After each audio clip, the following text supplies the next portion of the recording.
अपनी बहन अक्षिमा बजाज को ना से बधाई देना चाहते हैं। ऐसा मेडल, सर्वोच्च मेडल कबड्डी में जैसे बाकी खेलों में ओलंपिक मेडल के बराबर ना सिर्फ मेडल अर्जित करके हमारा नाम रोशन किया, मगर देश का तिरंगा भी, जो भी बता रहे थे प्रोफेसर साहब, विश्व पटल पे चीन जैसी जगह हिंदुस्तान का जो तिरंगा ऊपर गया हो, तो ये एक बहुत बड़ी बात है, हमारे लिए बहुत गर्व की बात है।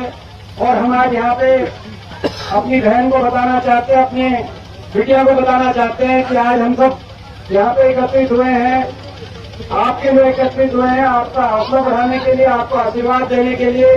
और हम सब यही आशीर्वाद देते हैं कि आप ऐसे ही आगे बढ़ो, ऐसे ही मेहनत करो और ऐसा दिन हमारे को, हमारे गांव को, इस इलाके, देश को बार बार आपके प्रयासों से देखने को मिले। ऐसा दिन एक बार हाथ उठाकर आशीर्वाद, सारे हम अपनी बेटी को आशीर्वाद दे रहे हैं। भाई जिन जो आशीर्वाद दे, एक बार हाथ उठा के आशीर्वाद हम सारे अपनी, कि हम यही हमारा जो आए हैं आपको आशीर्वाद देने के लिए, जैसे हम आए हैं अपनी बहन को आशीर्वाद देने आए। इस सम्मान समारोह के उपलक्ष्य में हमारे बहुत वरिष्ठ विधायक, कई बार के हमारे आदरणीय भारत भूषण बत्रा जी,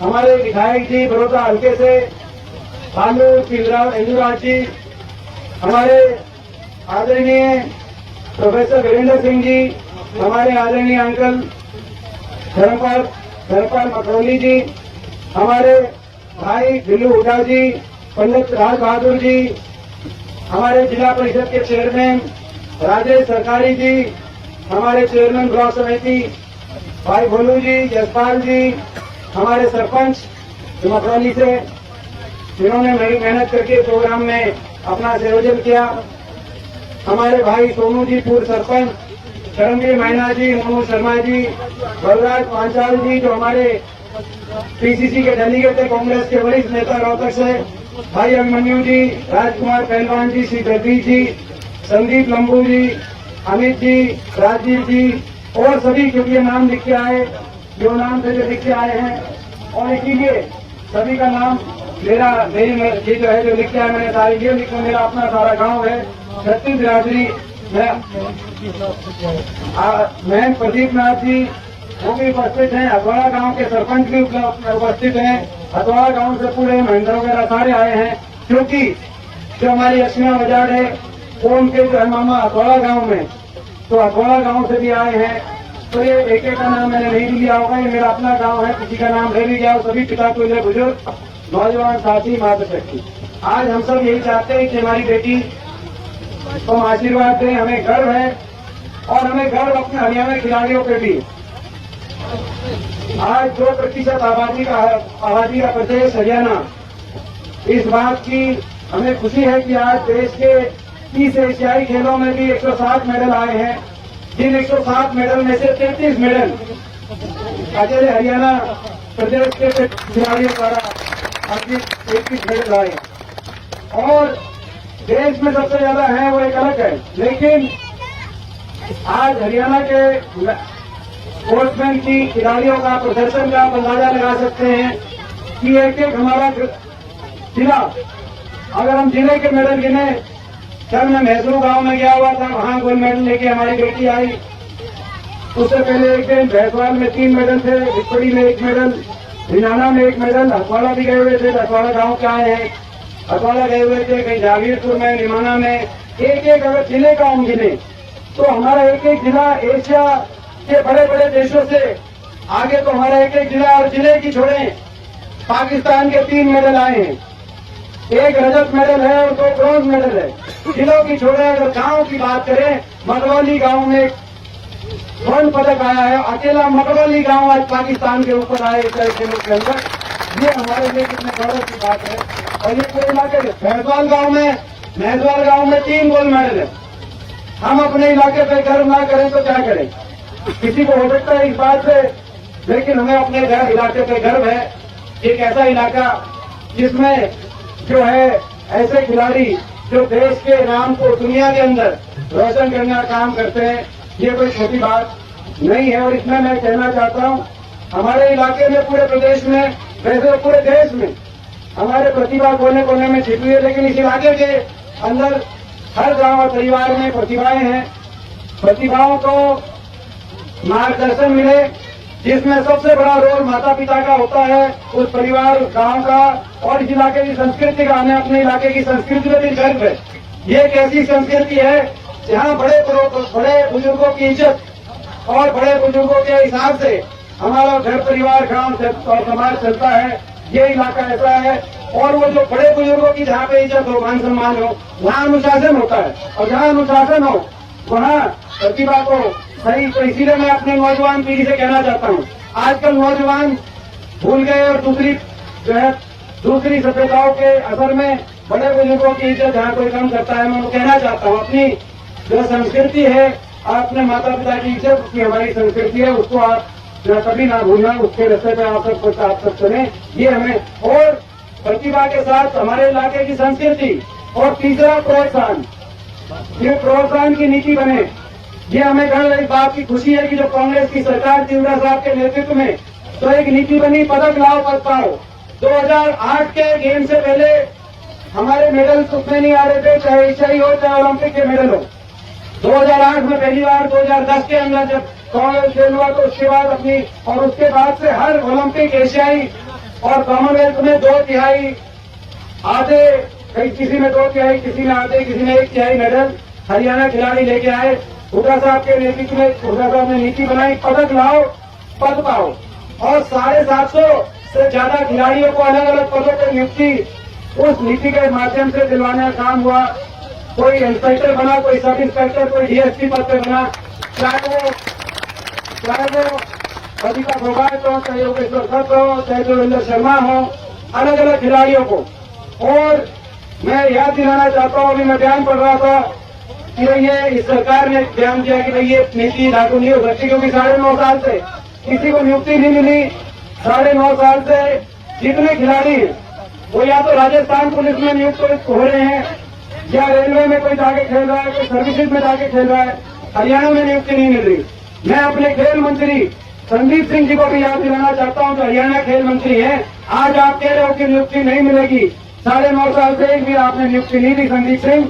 लेकिन मैं संदीप सिंह को कहना चाहता हूं, वो दिन भी आपको याद रखना चाहिए जब आपने देश का गौरव बढ़ाया था, तो अगले ही दिन जो है कांग्रेस पार्टी की, हुड्डा साहब की सरकार की कलम से आपको भी नियुक्ति देने का काम किया गया। आज आप भूल गए, जब आपका आज वो बात थी, आज आप भूल गए, और आप भूल गए तो ये मैं समझता हूँ आप देश की बात करते हैं। भारत माता की झोली खिलाड़ी पदकों से भरना काम करते हैं। इनका मान सम्मान हर बात से ऊपर उठ के मैं देख रहा था। आज आपको मैं बताना चाहता हूं कि हमारी एक बेटी है जो धावक रेस में, जिसका गोल्ड मेडल आया एशियाई खेलों में, मुजफ्फरनगर की बेटी है। उसका नाम पारुल चौधरी, पारुल धनखड़ उसका नाम है। पारुल धनखड़ ये बेटी, उसका गोल्ड मेडल आया। गोल्ड मेडल आने के बाद, क्योंकि मैं राजनीति से ऊपर उठ के बात करना चाह रहा हूँ, खेल में और खिलाड़ियों में राजनीति नहीं होनी चाहिए। उसका गोल्ड मेडल आया तो उसका इंटरव्यू आया कि जब मैं आखिरी 25 मिनट दौड़ रही थी तो मेरे को यह दिखाई दे रहा था कि मेरा गोल्ड मेडल आ गया तो यूपी सरकार मेरे को डीएसपी नियुक्त करेगी। और आज मैं टीवी में देख रहा था, यूपी की सरकार ने उसको डीएसपी नियुक्त किया। वहां भी बीजेपी की सरकार है। वहां जब हो सकता है पूरे देश में जो हुड्डा साहब की नीति थी, उस समय पूरे देश में, आज बाकी प्रदेशों ने उस नीति का अनुसरण किया है। मगर हरियाणा, जहां सबसे बड़ा मेडल है खट्टर साहब ने, क्या तकलीफ है? मैं पूछना चाहता हूं कि भाई खट्टर साहब ने वो नीति भी बंद कर दी।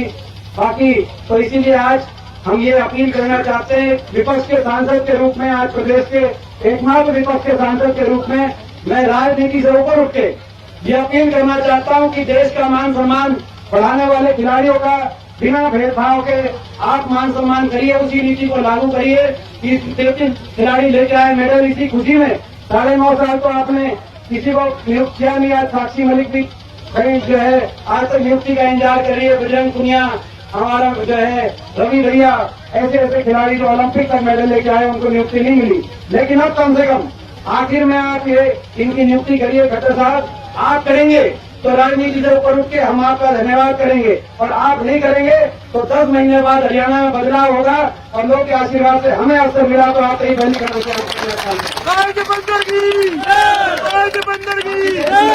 ताकि देश में एक उदाहरण बने कि हरियाणा के अंदर अब जब खिलाड़ियों का मान सम्मान अपने करना हरियाणा जानता है बाकी प्रदेशों से बढ़कर। और आज भी हम अपने बहन को, अपनी बेटी को कहना चाहते हैं कि भाई जो अभी हम अपनी तरफ से सारे जो दे रहे हैं आज वो सब अभी विपक्ष में है। भाई आप ये मानना कि भाई आज हम विपक्ष में है, इसका आपको नुकसान नहीं होने देंगे। जब समय आएगा तो आपकी चाहे वो इनाम राशि है, चाहे वो सम्मान राशि है, चाहे स्थान की बात है, जब समय आएगा तो ब्याज समेत आपको इसी डेट से सारी फैसिलिटी दिलवाने का हम काम करेंगे। और दूसरी बात, मैं एक और बात करते हुए अपनी आज जो है इस मौके पर, खुशी के मौके पर 3 बातें और मैं अपनी बात करते हुए, मैं और कोई बात नहीं करूंगा राजनीतिक बात। जब गांव में आएंगे तो राजनीतिक की बात बाद में जो है वो जो भी इलेक्शन का भी टाइम चल रहा है वो सारी बात है, वो आप सब वो बाद में करेंगे। मगर आज केवल खेलों पर मैं फोकस रखूंगा। 3 बातें और अपने आज की खुशी में। पहला तो जो है अपने सांसद कोटे से वो आप फैसला करना कहाँ लगवाओगे, आपके पापा फैसला करें, आप करें। सबसे पहला तो इस खुशी के अवसर में गांव में, क्योंकि गांव का बड़ा रोल होता है बेटा आपके माता पिता का, अपने सांसद कोटे से 11 लाख की ग्रांट अपने गांव में जहां भी आप दूसरा ये सही बात है जो हमारी सरकार की उस समय ये बताया ये अभी गांव में कि इंडोर कबड्डी स्टेडियम, मैं पूरी बात करूं उसके बाद तो रह जाता हूँ। हाँ ये सही बात है, तब उस समय इंडोर कबड्डी स्टेडियम रिनाना गांव में उड़ा साहब ने बनवाया था, गुड़शाम गांव में बनवाया था। ये भालू के दांतरी पालन लग रहा है तो इसके गांव में अपन लिया दिखे, तो ये रिनाना इनके गांव में बनवाया था। और अपना भाई सही बात है ये गुड़शाम गांव में और रिनाना गांव में और जो है एक और गांव में हरियाणा में भाई इंडोर कबड्डी स्टेडियम। ये वो मगरौली जो है वो है यहाँ पे सबसे पहले जब उठासा ब्लॉक के चेयरमैन थे उस समय वो हमेशा याद करते हैं कि खेलों का उस समय उन्होंने सहयोग किया था यहाँ पर क्लब को खेल फैसिलिटीज के लिए, तो हमेशा उसको उनको याद करते हैं। तो आज हम ये सरकार से अपील करते हैं 10 महीने या तो ये कराए, नहीं तो हम साथ ही संकल्प लेते हैं सरकार बनते ही आज इस खुशी के मौके पे अपने मकरौली गांव में इंडोर कबड्डी का प्रदेश स्तरीय स्टेडियम यहाँ पर बनाने का हरियाणा के शहर की जैसे जो रिनाना गुड़शाम में बना उससे भी कुछ ना कुछ बुरा मत मानने भालू, उससे भी हम आपको 21 क्योंकि भाई दोबारा जब सरकार मौका मिलेगा तो तब तक ये पता चल जाएगा कि कोई कमी कसर रहेगी होगी वहां से, तो उसको भी पूरा कराकर ताकि बढ़िया यहाँ पे जो एक बात कही आपने